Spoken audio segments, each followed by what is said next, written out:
আমি শুনেছি সেদিন তুমি সাগরের ঢেউয়ে চেপে নীল জল দিগন্ত ছুঁয়ে এসেছো।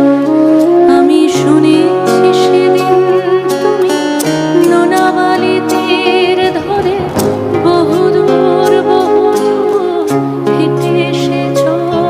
আমি কখনো যাইনি জলে, কখনো ভাসিনি নীলে, কখনো রাখিনি চোখ ডানা মেলা ছিলে।